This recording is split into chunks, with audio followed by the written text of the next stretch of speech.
प्रतिष्ठिता मनो मे वाचि प्रतिष्ठितम् आविरावीर्म एधि वेदस्य मानिस्थ श्रुतं मे मा प्रहासि रनेनाधीतेनाहो रात्रां संदधामि ऋतं वदिष्यामि सत्यं वदिष्यामि तन्मामवतु तद्वक्तारमवतु अवतु माम् अवतु वक्तारम् अवतु वक्तारम् ॐ शान्ति शान्ति शान्तिः। शङ्करं शङ्कराचार्यं केशवं बादरायणं सूत्रभाष्यकृतौ वन्दे भगवन्तौ पुनः पुनः। ईश्वरो मूर्तिभेदविभागिने व्योमवद्व्याप्तदेहाय दक्षिणामूर्तये नमः। ॐ शान्ति शान्ति शान्तिः।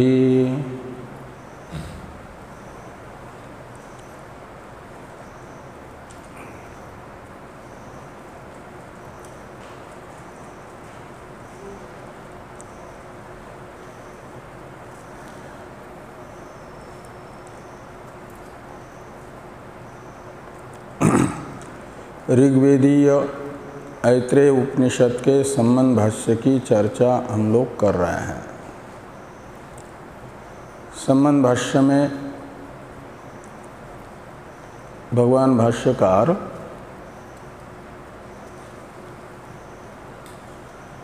ब्रह्मज्ञान होने पर ब्रह्मज्ञानी का कोई कर्तव्य शेष न होने से कर्मनिष्ठ ब्रह्मज्ञान होगा और कर्म संबंधी होगा, ये जो पूर्व पक्षी का सिद्धांत था इसका निराकरण कर रहे हैं।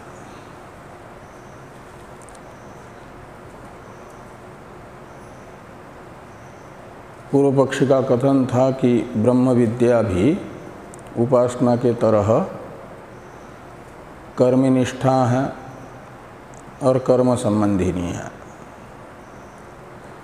भगवान भाष्यकार ने ये कहा कि जो भी अनुष्ठेय अर्थ हैं वह क्लेशात्मक होने के कारण प्रयोजन की अपेक्षा करता है। उसमें अनुष्ठान में प्रवृत्ति प्रयोजन सापेक्ष है और ब्रह्मज्ञानी आप्तकाम होने के कारण प्रयोजनाकांक्षा ब्रह्मज्ञानी में नहीं होती। अतः जो अनुष्ठेय कर्म है उसमें उसकी प्रवृत्ति नहीं हो पाएगी। क्लेशात्मक कर्म में अज्ञान मूलक भेद दर्शन है और भेद दर्शन मूलक कर्म है, और वह भेद दर्शन ब्रह्मज्ञान से निवृत्त हुआ। भेद दर्शन का निमित्त अज्ञान चला गया तो भेद दर्शन चला गया। भेद दर्शन न रहने से निमित्ताभावात प्रवृत्ति भी नहीं हो पाएगी। तो इस प्रकार प्रयोजनाभाव दिखा करके ब्रह्मज्ञानी का कर्म अननुष्ठेय है ये बताया गया। तो पूर्व पक्षी ने शंका की कि जैसे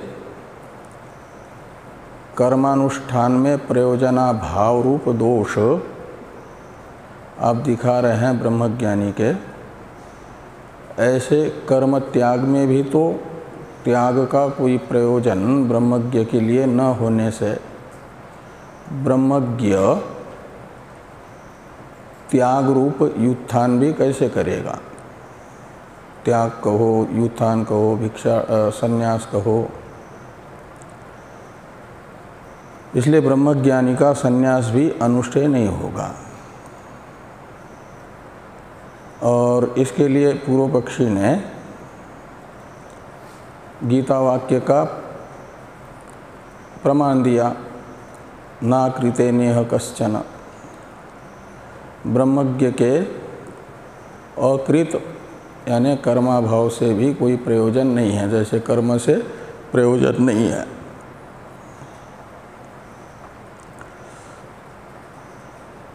तो इस प्रकार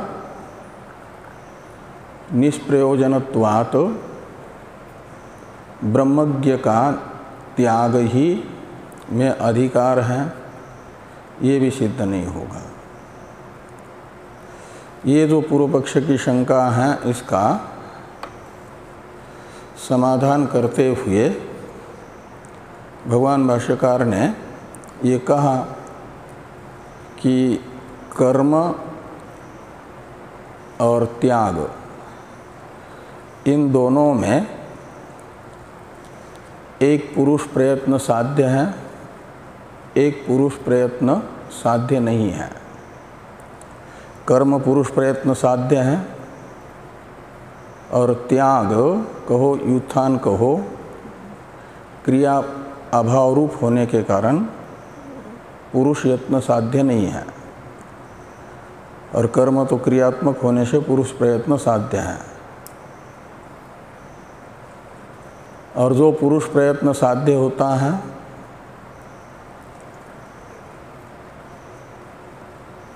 उसके निष्पत्ति में पुरुष की प्रवृत्ति का प्रयोजक प्रयोजन तृष्णा होती है।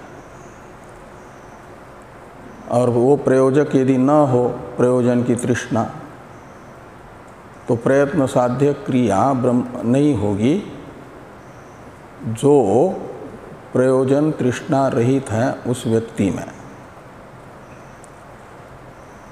तो ब्रह्मज्ञ प्रयोजन तृष्णा से रहित होने से प्रयत्न साध्य जो क्रिया रूप कर्म है वह उससे नहीं होगा। और त्याग तो अविद्या का कार्य है, जैसे ही अविद्या क्या नाम कर्म है अविद्या कार्य, अविद्या का कार्य तृष्णा और तृष्णा का कार्य कर्म, और वह ज्ञान से अविद्या निवृत्त होते ही तृष्णा भी निवृत्त हो गई, तो निमित्ताभावात् नैमित्तिक जो कर्म है उसका भी अभाव सिद्ध होगा। वह अयत्न सिद्ध है, बिना प्रयत्न के हैं। इसलिए माना जाएगा ब्रह्मज्ञ का जो त्याग है उसमें प्रयोजन तृष्णा भाव रूप जो दोष बता रहे थे वो दोष नहीं आएगा। इसके लिए अज्ञानी का ही पांक्त कर्म कर्तव्य है, ये दिखाने वाला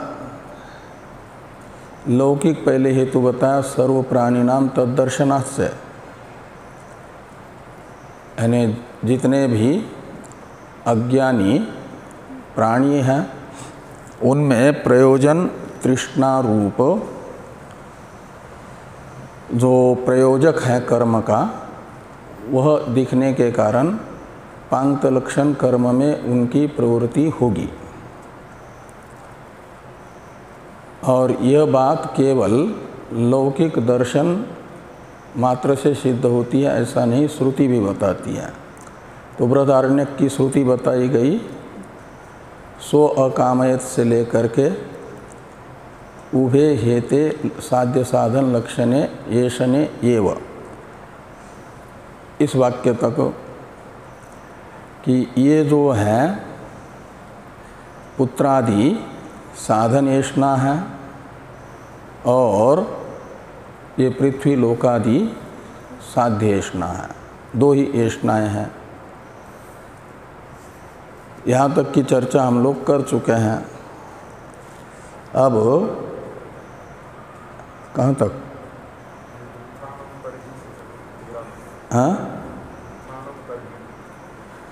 हाँ, तो ये जो है अविद्या काम दोषादि का अभाव ब्रह्मज्ञ में होने के कारण ब्रह्मज्ञ का युत्थान बिना प्रयत्न के ही होगा, निमित्त न होने से, ये सब चर्चा हुई। इसलिए वो एक दृष्टांत भी बताया, जैसे घोर अंधकार में प्रविष्ट हुआ व्यक्ति जब तक उसे खाई आदि नहीं दिखती हैं, गर्त यानी खाई आदि, तब तक तो उसमें डरने का, पतन का, उसमें गिरने का यानी पतन का डर रहता है। लेकिन जैसे ही प्रकाश हो जाता है तो अनर्थ जो हैं आपके गर्तादि, उनमें उसका पतन नहीं होता। ऐसे अज्ञान अंधकार जब तक रहेगा तब तक तो अनर्थ का साधनभूत जो कर्म है, संसार का ही साधन है, उसमें प्रवृत्त होगा। और ज्ञान होने पर वो प्रवृत्ति नहीं होगी सकाम कर्म में, काम्य कर्म में। इसलिए ये किम तत्प्रयोजनम इति प्रश्न अर्हम न, ये समझना।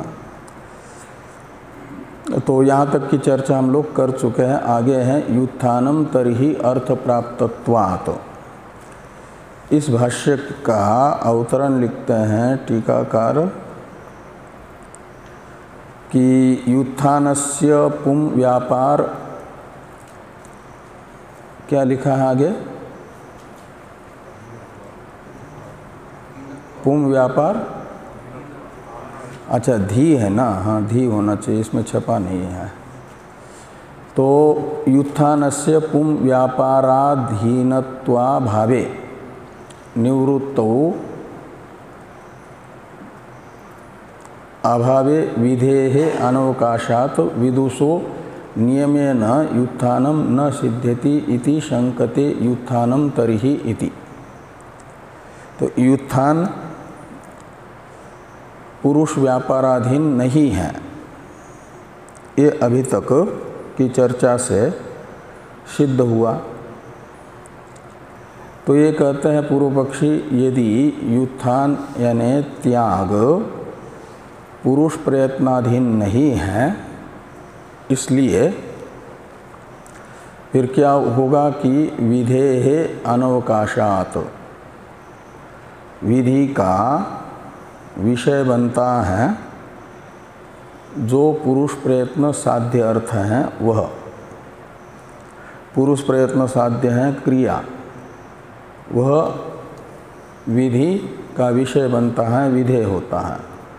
और विधेय अनवकाशात् का अर्थ होगा कि युत्थान विधि का विषय नहीं होगा, युत्थान में अविधेयत्व रहेगा, विधेयत्व नहीं रह पाएगा।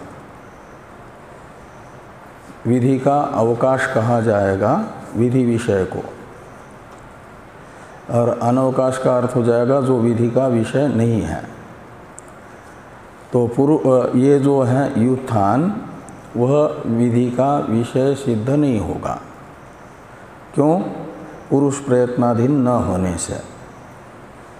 ये सती सप्तमी है, निमित्तार्थ में सप्तमी मान लो। पुम व्यापार अधीनत्वा भावे, तो पुरुष प्रयत्न साध्य युत्थान न होने से वह विधि का अविषय रहेगा व्युत्थान। और अविषय होने से क्या होगा? विदुषो नियमेन व्युत्थानम न सिद्ध्यति इति शंकते। तो विद्वान यानी ब्रह्मज्ञ का नियम से पारिव्राज्य ही सिद्ध नहीं हो पाएगा। विधि का विषय बनेगा तो नियम से सिद्ध होगा कि ब्रह्मज्ञान होने पर व्युत्थान ही करना है। और ये तो स्वभाव प्राप्त होने से कोई नियम नहीं रहेगा कि ब्रह्मज्ञान से व्युत्थान होगा ही। ये पूर्व पक्ष की शंका है। वो कहते हैं नियम से वही सिद्ध होता है जो विधि का विषय बनता है। इस प्रकार ये शंका हुई। इस शंका का पहले उत्थापन करके समाधान करते हैं। पहले शंका है कि व्युत्थानम तर्हि अर्थ प्राप्तत्वात् न चोदना अर्हम इति। तो तर्हि का अर्थ है बिना प्रयत्न साध्य मानेंगे व्युत्थान को, तो प्रयत्न अयत्न साध्य मानेंगे, बिना प्रयत्न के ही सिद्ध होने वाला व्युत्थान है ये कहेंगे। तब माना जाएगा कि वह स्वभावतः प्राप्त है, अर्थतः प्राप्त है। यानी निमित्त चला गया तो नैमित्तिक का चला जाना यह अर्थ सिद्ध है। ऐसे प्रयोजनाभाव नहीं रहा, प्रयोजनाभाव सिद्ध हुआ, प्रयोजन की तृष्णा नहीं रही आप्त काम होने से ब्रह्मज्ञानी। तो प्रयोजन तृष्णा रूपी निमित्त के चले जाने से बिना प्रयत्न से ही व्युत्थान होगा। ऐसा यदि मानोगे तो इसे कहा जाता है अर्थ सिद्ध। तो अर्थात सिद्ध हो जाएगा निमित्ताभावात् यदि व्युत्थान, तब तो वह चोदना अर्ह नहीं होगा। अर्ह यानी योग्य, और चोदना शब्द का अर्थ है विधि। तो विधि अर्ह नहीं होगा यानी विधेय नहीं होगा। चोदना अर्ह कहा जाता है विधेय को। तो न चोदना अर्हम यानी विधि का विषय नहीं बन पाएगा। कौन? व्युत्थानम। व्युत्थानम न चोदना अर्हम। कब? तो अर्थ प्राप्तत्वात्, अर्थ प्राप्त होने से।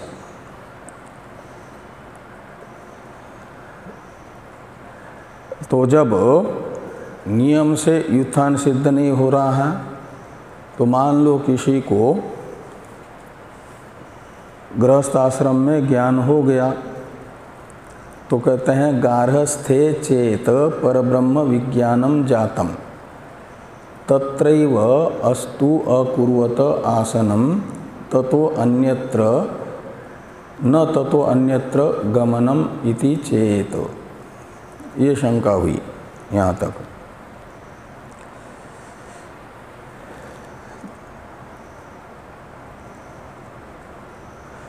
तो यदि गृहस्थ आश्रम में ही ब्रह्मज्ञान हो गया तब तो कहते हैं तत्रैव अस्तु अकुर्वतः आसनम। तो प्रयोजनाभाव होने से, प्रयोजन की तृष्णा न रहने से गृहस्थ आश्रम में ब्रह्मज्ञान होने पर भी ब्रह्मज्ञानी प्रयोजकाभावात् कर्म में प्रवृत्त तो नहीं होगा। तो जो कर्म नहीं कर रहा है उसे कहा जाएगा अकुर्वन्। षष्ठी का एक वचन है अकुर्वतः। तो अकुर्वतः आसनम का अर्थ है बिना कुछ किए जहाँ ज्ञान हुआ जिस आश्रम में उसी आश्रम में रहेगा, 4 आश्रमों में से। न ततो अन्यत्र गमनम, तो ततः अन्यत्र यानी गृहस्थ आश्रम में रहते समय ब्रह्म ज्ञान हुआ तो ततः शब्द से गृहस्थ आश्रम को लेना, और अन्यत्र शब्द से लेना चतुर्थाश्रम को, पारिव्राज्य को। तो ततो यानी संन्यासे, ततो अन्यत्र यानी गृहस्थ आश्रम से अन्य संन्यास में, संन्यास आश्रम में गमनम न सिद्ध्यति, ऊपर से जोड़ देना, इति चेत, क्योंकि पारिव्राज्य भी में कोई प्रयोजन नहीं है ना ब्रह्मज्ञानी का, तो जहाँ है वहीं रहेगा, इस प्रकार की शंका पूर्व पक्षी ने की।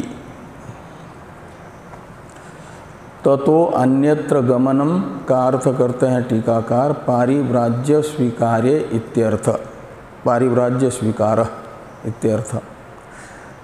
तो पारिव्राज्य का यानी संन्यास का स्वीकार नहीं करेगा वो।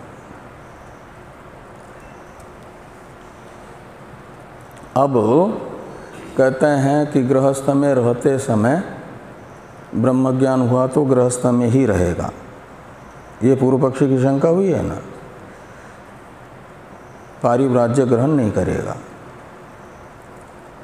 तो पहले गार्हस्थ्य शब्द का अर्थ स्पष्ट होना चाहिए ना।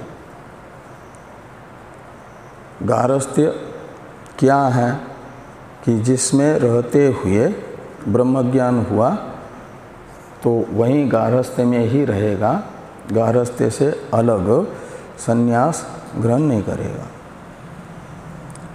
तो गार्हस्थ्य पदार्थ को स्पष्ट करने के लिए दो विकल्प करते हैं। पहले टीका में टीकाकार न इत्यादि का अवतरण लिखते हुए कि किम गार्हस्थ्य शब्देन गृहस्थो अहम इति अभिमान पुरस्सरम पुत्र वित्तादि अभिमान उच्यते। अभिमानम है कि अभिमान है? न पर अनुस्वार नहीं है ना, या म नहीं है ना, तो अभिमान उच्यते उत गृहस्थलिंग धारणम। तो गार्हस्थ्य शब्द से इन दो में से किसको कहा जा रहा है? गृहस्थो अहम, इस अभिमान पूर्वक पुत्र वित्तादि अभिमान, इसको आप गार्हस्थ्य कहते हो। पहले अहम अभिमान होगा कि मैं गृहस्थ हूँ, और फिर इस अभिमान पूर्वक, पुरस्सरम का अर्थ है पूर्वक, पूर्वक पुत्र वित्तादि का अभिमान होगा। उनमें मम अभिमान होगा, ये मेरा पुत्र है, ये मेरा वित्त है, ये मेरा कर्तव्य है, ये मेरा उपास्य है, ऐसा। तो गृहस्थो अहम इति अभिमान पुरस्सरम पुत्र वित्तादि अभिमानम, ये होना चाहिए, क्योंकि पुरस्सरम ये नपुंसकलिंग है ना। अभिमान पर या तो अनुस्वार होता या तो मुच्यते, ऐसा। पुत्र वित्तादि अभिमान मुच्यते। पुत्र वित्तादि अभिमान का विशेषण है गृहस्थो अहम इति अभिमान पुरस्सरम। तो ये विशेषण और विशेष्य समान विभक्ति, समान लिंग वाले होते हैं ना। तो विशेषण में नपुंसक लिंग है तो विशेष्य को भी नपुंसक लिंग समझना चाहिए। पुत्र वित्तादि अभिमानम, ऐसा सब पुस्तक में ऐसा ही है क्या? ऐसा तो वो फिर वो पुरुष लिया जाएगा, पुत्र वित्तादि है।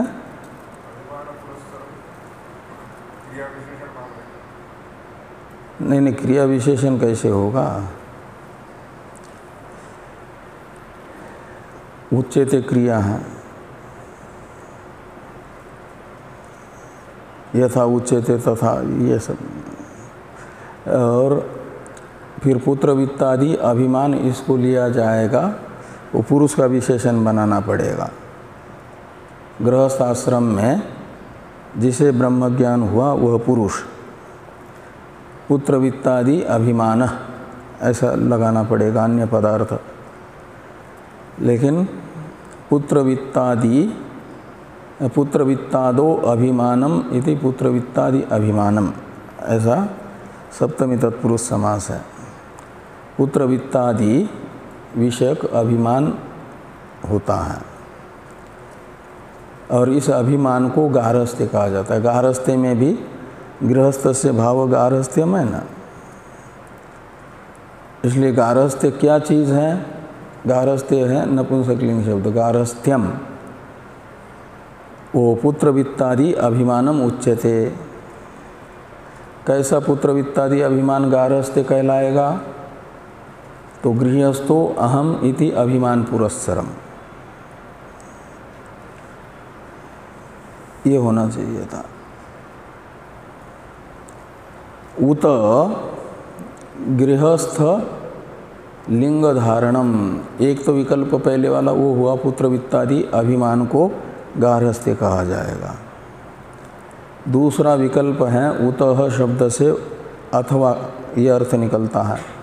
तो गृहस्थ लिंग धारणम, तो गृहस्थ लिंग है सनातन परंपरा में शिखा सूत्र, और ये कहा जाता है गृहस्थ को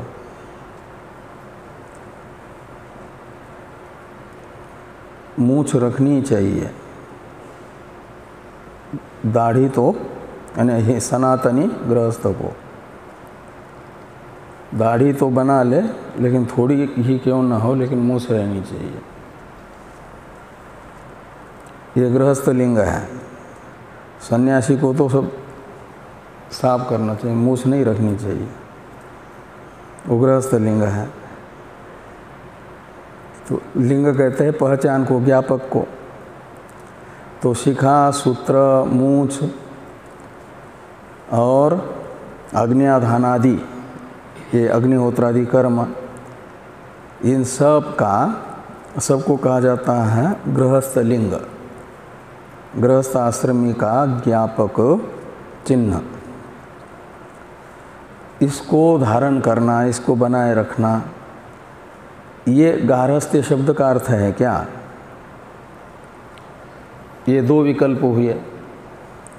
पहला वाला ये गृहस्थो हम, इस अभिमान पूर्वक पुत्र वित्तादि का अभिमान गारहस्थ्य है, अथवा गृहस्थ लिंग धारण गारहस्थ्य है।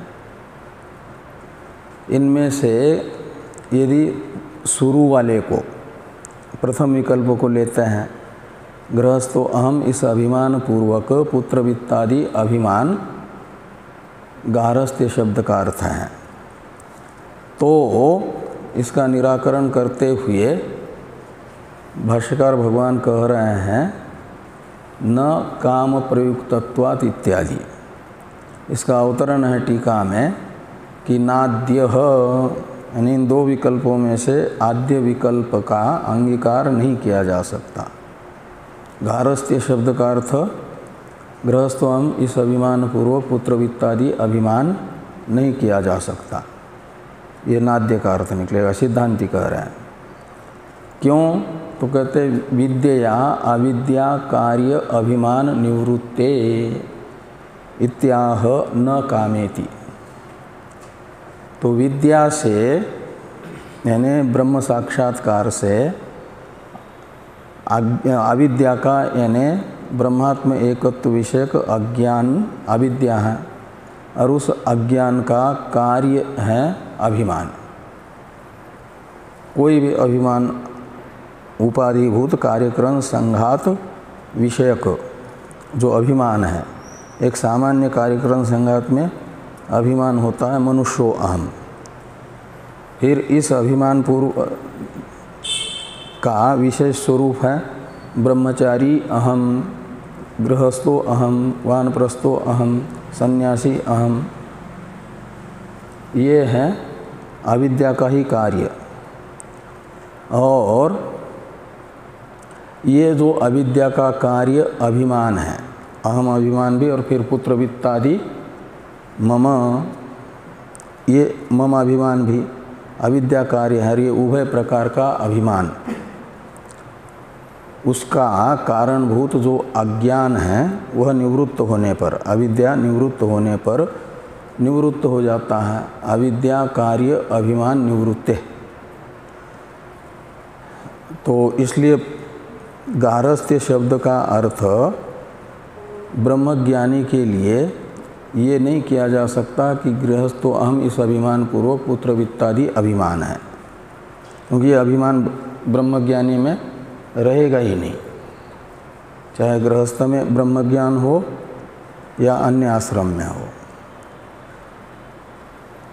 ये अभिमान रहेगा, मैं गृहस्थ हूँ, ये मेरे हैं, तो अज्ञान चला ही नहीं गया फिर।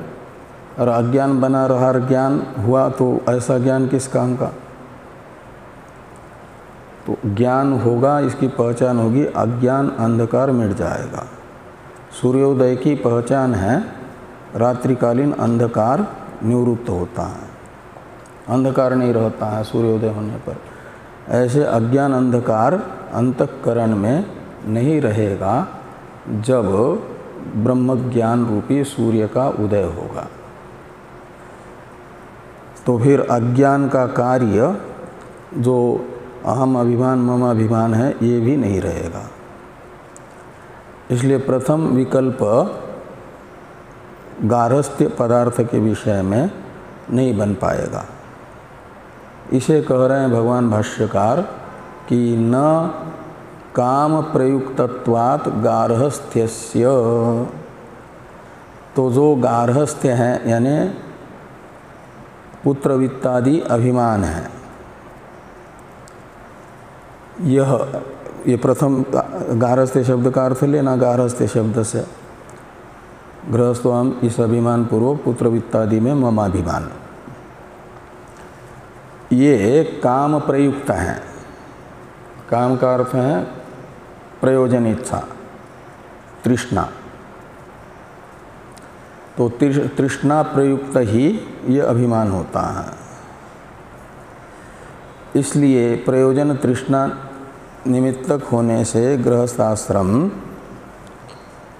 का अर्थ, गारहस्थ्य का अर्थ वो प्रथम नहीं किया जा सकता, क्योंकि आगे कहते हैं कि एतावान वही काम इति उभे हेते एसने एव इति अवधारणात्। तो ये पुत्र वित्तादि को भी येष्णा कोटि में लिया गया है, येष्णा के विषय कोटि में लिया गया है। वो साधन येष्णा है पुत्र, और आदि शब्द से पुत्र वित्त और विद्या, विद्या यानी उपासना, ये साधन येष्णा है, साधन येष्णा के विषय होने से। और साध्य येष्णा लोकत्रय, लोकत्रय विषयक येष्णा हो गई साध्य येष्णा। इसलिए कहा कि ये एतावान वही काम इति, इस श्रुति से ये निर्धारण किया गया कि साध्य साधन विषयक ही कामना होती है, और ब्रह्मज्ञ में ये साध्य साधन विषयक कामना नहीं रहती है। इसलिए गारहस्थ्य जो कामना प्रयुक्त है वह ब्रह्मज्ञानी में सिद्ध नहीं होगा।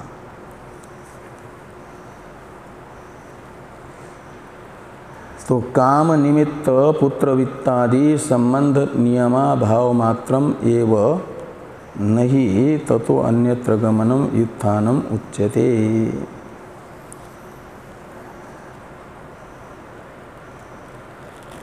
इसका अवतरण है टीका में, काम निमित्त इत्यादि का। द्वितीय प्रथम विकल्प का निराकरण इति अवधारणात् यहाँ तक है, काम न काम प्रयुक्तत्व से लेकर के। अब द्वितीय विकल्प का निराकरण किया जा रहा है कि न द्वितीय। तो गारहस्थ्य शब्द का अर्थ जो दूसरा बताया गया था विकल्प, वो भी नहीं किया जा सकता। गृहस्थ लिंग धारण रूप गारस्थ्य हैं, ये भी नहीं कह सकते। ये टीका में टीकाकार ने कहा कि न द्वितीय। क्यों? तो कहते लिंगेपि अभिमान राहित्यस्य तुल्यत्वात्। तो जो गृहस्थाश्रम का ज्ञापक लिंग है उसमें भी अभिमान होगा तभी वह गृहस्थ आश्रम का ज्ञापक चिन्ह धारण किया जाता है। किसी भी आश्रम का ज्ञापक चिन्ह धारण किया जाएगा उस आश्रम विषयक अभिमान होगा तब, अन्यथा नहीं।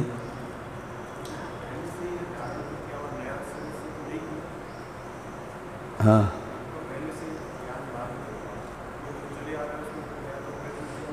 ठीक। तो पहले से धारण करता आ रहा था, लेकिन जब गृहस्थाश्रम में रहते समय जटा वगैरह तो नहीं बढ़ाएगा ना, तो मुंडन करने का समय आएगा तो शिखा धारण करने के लिए नाई को कहेगा कि शिखा रखो, वो नहीं हटाना। कहीं गंगा जी में डुबकी लगाते समय जन्म बह गया, फिर दूसरा धारण करेगा। या सूर्य ग्रहण आदि हुआ, किसी के अंतिम यात्रा में गया, उस समय परिवर्तन करना होता है ना जन्म आदि का, वो परिवर्तन करेगा वो पूर्व पक्षी के अनुसार। नहीं तो गृहस्थ लिंग ही नहीं रहेगा ना, एक बार छोड़ दिया तो फिर तो संन्यास हो जाएगा। तो ये धारण करता रहेगा। साथ में ये तो ऊपरी लिंग हुआ, और अग्निहोत्रादि कर्म, नित्य अग्निहोत्रादि वो भी करता रहेगा। गारस्थ्य आश्रम का लिंग है वो भी। ये पूर्व पक्षी का कथन था, ये गारस्थ्य है, ये सब करते रहना। सिद्धांती कहते हैं ये द्वितीय भी नहीं होगा गारस्थ्य शब्द का अर्थ, क्योंकि ये सब भी अभिमान पूर्वक ही होता है। तो लिंगेपि अभिमान राहित्यस्य तुल्यत्वात्। लेकिन ब्रह्मज्ञानी में वो लिंग धारण के अनुकूल जो अभिमान है, उस अभिमान का अभाव होने के कारण समान पूर्व विकल्प के समान ही अभिमाना भाव ये होगा, प्रयोजक नहीं रहेगा। आगे कहते हैं न च एवं पारिव्राज्य लिंगेपि अभिमाना भावात् तस्यापि असिद्धि इति न च वाच्यम। तो कहते हैं एवं न च का अन्वय वाच्यम के साथ करना है। तो एवं पारिव्राज्य लिंगेपि अभिमाना भावात्। तो कहते जैसे गृहस्थाश्रम का लिंग धारण में निमित्तभूत अभिमान का अभाव होने से शिखा सूत्रादि धारण उससे नहीं हो पाएगा अभिमानाभावात् प्रयोजकाभावात्। तो संन्यास आश्रम का भी तो लिंग होता है, सन्यासियों का भी गैरिक वस्त्र धारण है, शिखा सूत्र का त्याग है, दंड कमंडलु धारण है, ये सब जो है भिक्षाटन है, ये सब तो गृहस्थ क्या नाम पारिव्राज्य का लिंग है, संन्यास का लिंग है। और इस लिंग का भी धारण अनुकूल व्यापार नहीं हो पाएगा। तो पारिव्राज्य लिंगेपि अभिमाना भावात्, अभिमान का अभाव होने से तस्यापि असिद्धि इति न वाच्यम। तो तस्यापि यानी पारिव्राज्य लिंग धारणस्यापि असिद्धि, ये नहीं कह सकते सिद्धांत पर आक्षेप। पूर्व पक्षी नहीं कर सकते। क्यों कहते? सर्वतोपि अभिमान राहित्येन सर्व संबंध राहित्यम ही परमहंस परिव्राजो लक्षणम न लिंग धारणम। कहते ज्ञान का फलभूत जो संन्यास है वह विवक्षित है यहाँ पर। संन्यास दो प्रकार का होता है ना, सन्यासी भी दो प्रकार के हैं, ज्ञानी अज्ञानी। तो अज्ञानी सन्यासी का तो सन्यासी अहम यह अभिमान रहेगा। इस अभिमान पूर्वक फिर सन्यास आश्रम के ज्ञापक जो लिंग हैं वो धारण करेगा।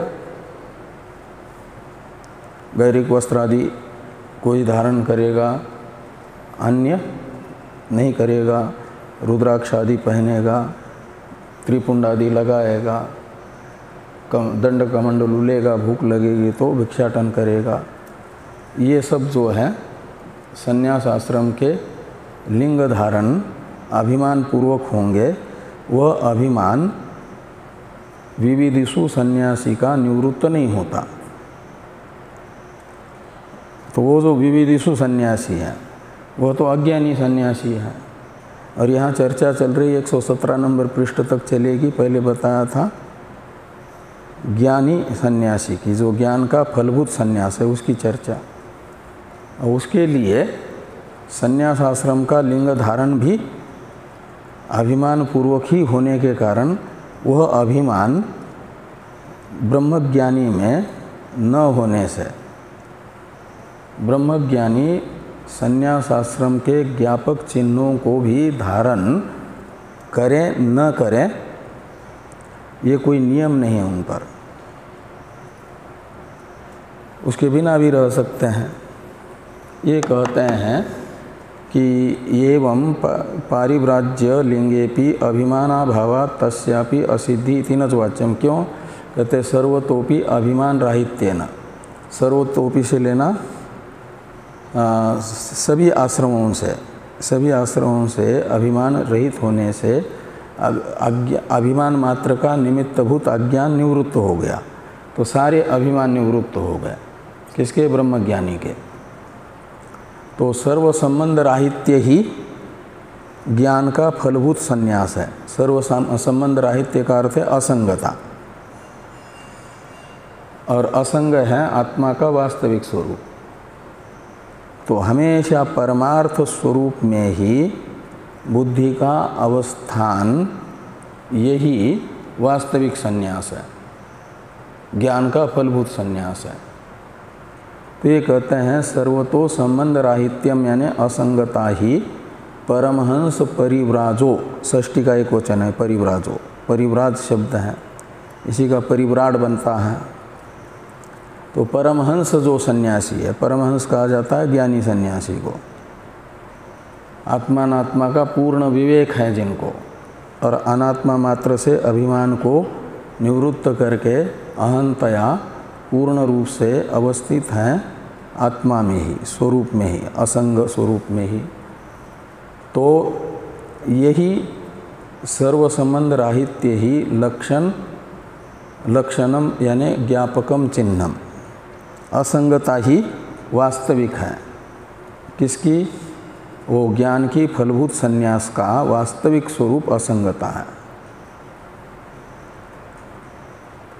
न लिंग धारणम, तो लिंग धारण ये मुख्य संन्यास नहीं है, संन्यास का साधन है। याद दिलाता है बार बार। गैरिक वस्त्र आदि धारण करने से याद आता है कि हम तो सन्यासी हैं, हमें अनात्म चिंतन नहीं करना है, आत्मचिंतन ही करना चाहिए। क्योंकि श्रुति कहती है तुम पदार्थ विवेकाय संन्यास सर्वकर्मणाम श्रुत्या विहितो यस्मात् तत्यागी पतितो भवेत्। तो कर्मों का त्याग हमने किया है तुम पदार्थ विवेक से उपलक्षित, तुम पदार्थ विवेक तत्पदार्थ विवेक पूर्वक वाक्यार्थ ज्ञान अर्जित करने के लिए। इसलिए इन्हीं में यानी श्रवण मनन निधिध्यासन में ही हमें लगे रहना चाहिए। इसका स्मरण कराता है ये संन्यास आश्रम का ज्ञापक चिन्ह।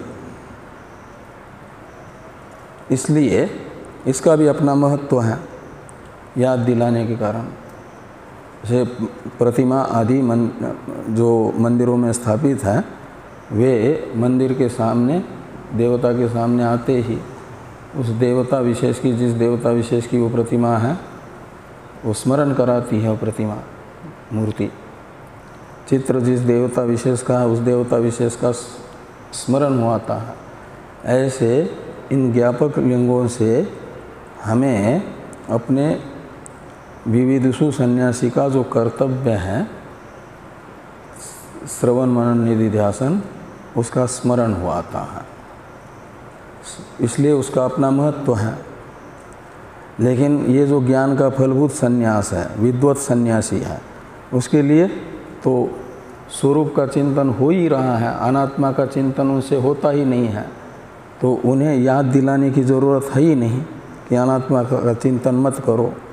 अनात्मा का चिंतन जिससे हो रहा होगा उसे याद दिलाने की ज़रूरत है कि तुम अनात्म चिंतन मत करो, और आत्मचिंतन जिससे नहीं हो रहा है उसे याद दिलाने की ज़रूरत है कि आत्मचिंतन करो।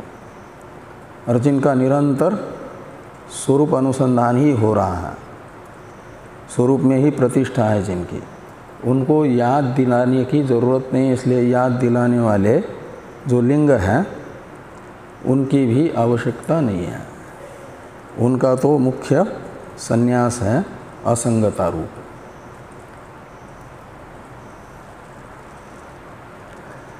निर्ममो निरहंकार, यही मुख्य संन्यास है।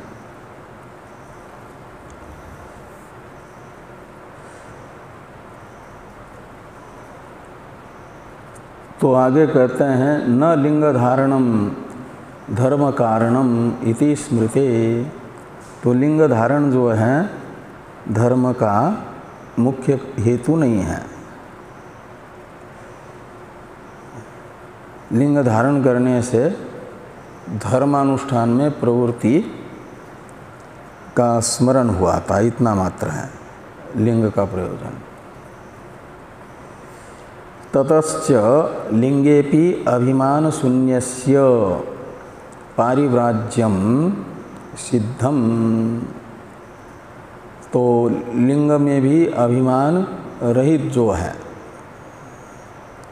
उसका पारिव्राज्य स्वतः सिद्ध है, आत्मा का स्वरूप होता है। असंगता तो आत्मा का स्वरूप है ना, और वही आत्मा का स्वरूप असंगता ही मुख्य पारिव्राज्य है, व्युत्थान है। और ये व्युत्थान अयत्न सिद्ध है। इसे बताते हैं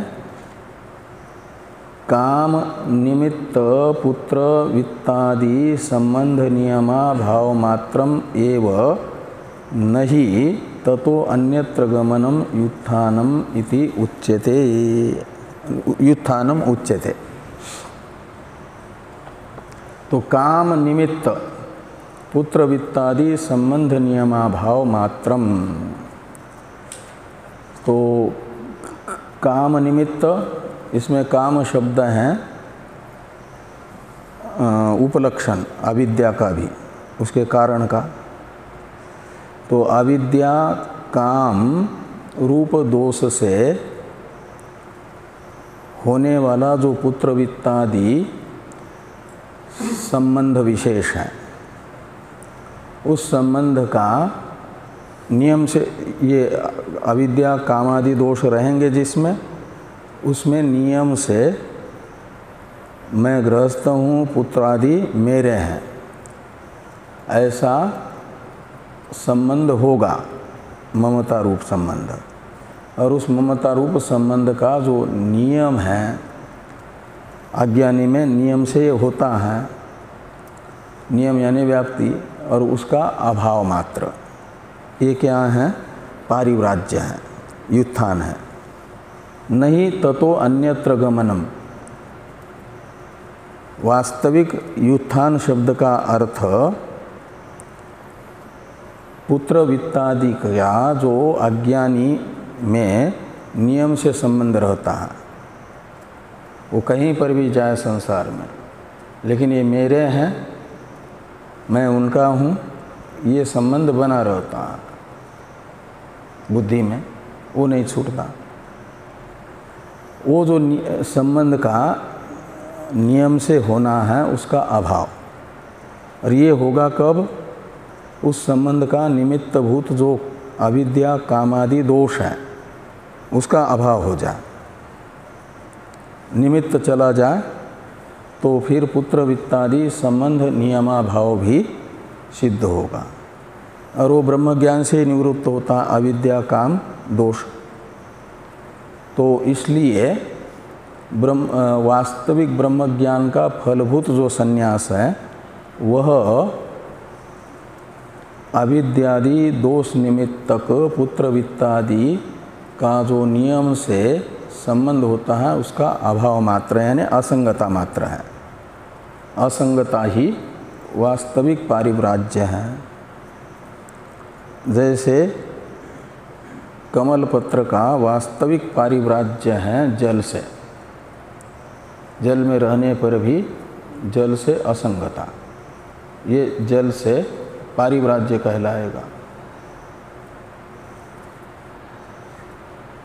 नहीं ततो अन्यत्र गमनम, यानी गृहस्थ आश्रम से कहीं दूसरे आश्रम में चला जा, चतुर्थ आश्रम धारण कर ले, लेकिन वहाँ पर भी पूर्व आश्रमियों का ही संबंध बना रहे, तो इसे व्युत्थान नहीं कहा जाता, यानी संन्यास नहीं कहा जा सकता। मैं ये हूँ और मेरे ये पिता है, ये माता है, ये भाई है, बहन है, ये सब जो है संबंध, इनका यदि अभाव नहीं हुआ, ये मन में बना रहा, तो वो व्युत्थान सिद्ध ही नहीं हुआ। उस वास्तविक व्युत्थान का साधन है ये। इसलिए कहा जाता था पहले सन्यासी के लिए कि गंगा जी का मूल और सन्यासी का कुल कोई नहीं जानता है। गंगा जी का मूल देखने के लिए जाओ आप गंगोत्री, वहाँ भी ऐसी बहती है जैसे यहाँ बहती हुई दिखती है, वो मूल थोड़ी माना जाएगा। फिर तो उससे ऊपर भी चले जाओ वहाँ गोमुख, तो वहाँ पर भी गुफा से, बर्फीली गुफा से बहती आ रही है।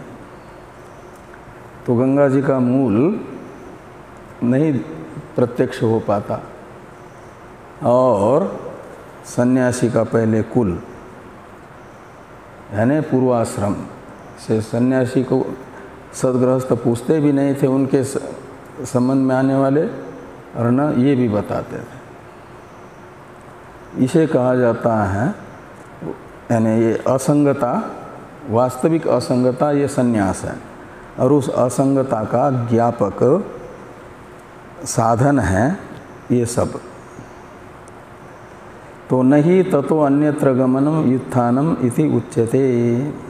व्युत्थानम पारिव्राज्यम, यानी अन्यत्र गमन व्युत्थान नहीं कहा जाता, वास्तविक व्युत्थान है असंगता। ततो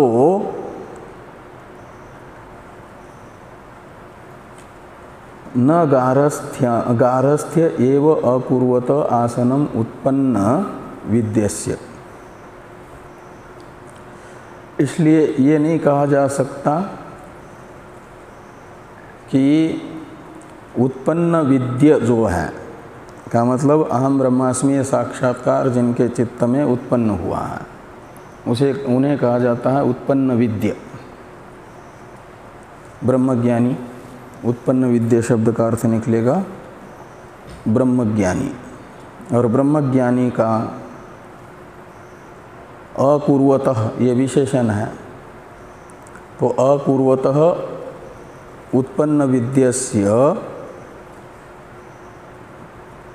गारहस्थ्ये एव आसनम, गारहस्थ्य में ही रहना होगा, ये नहीं कहा जा सकता। क्यों? कि इसलिए न तो गारहस्थ्य शब्द के जो दो अर्थ विषयक विकल्प किए थे, पहला विकल्प भी नहीं बन पाया। अभिमान पूर्वक मैं गृहस्थ हूँ, इस अभिमान पूर्वक पुत्रादि विषयक अभिमान, ये गारहस्थ्य भी नहीं बनेगा क्योंकि असंगता नहीं रहेगी फिर।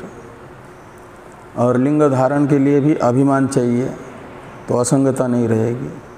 इसलिए वास्तविक ज्ञान की फलभूत जो असंगता रूप व्युत्थान है वो जिसका हो गया, उसमें कोई अभिमान न होने से वो गारहस्थ्य में ही रहेगा। गारहस्थ्य तो अभिमान पूर्वक है, दोनों प्रकार का गारहस्थ्य, उसके लिए अभिमान की ज़रूरत है।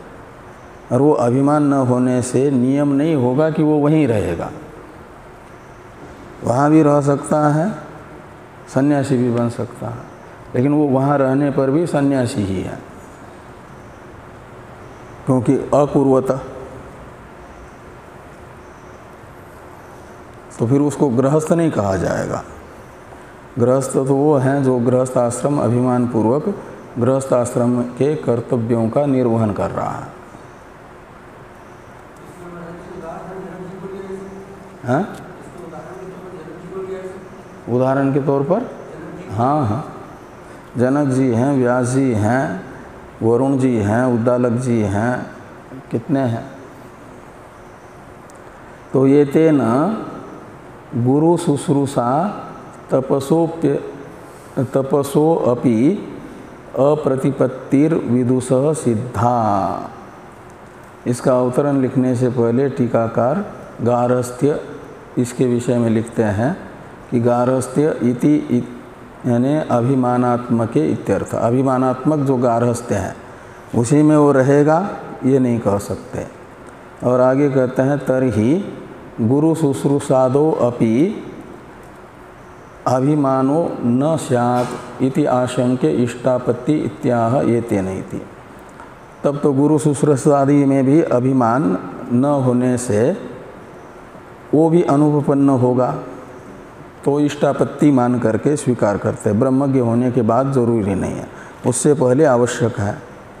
ये तेन गुरु शुश्रूषा तपसो अपि अप्रतिपत्तिर विदुष सिद्धा, ये इष्टापत्ति ही है। बाकी की चर्चा हम लोग कल करते हैं।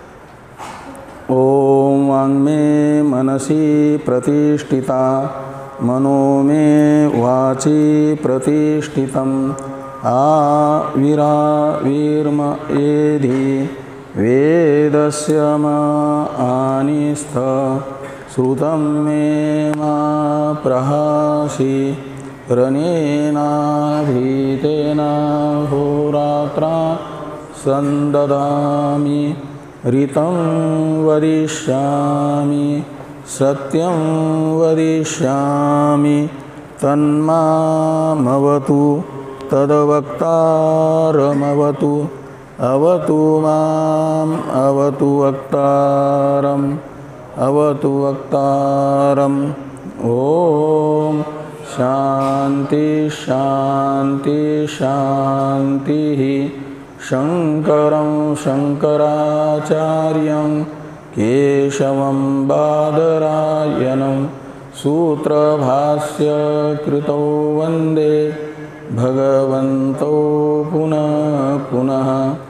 ईश्वरो गुरुरात्मेति मूर्तिभेद विभागिने व्योमवद्व्याप्तदेहाय दक्षिणामूर्तये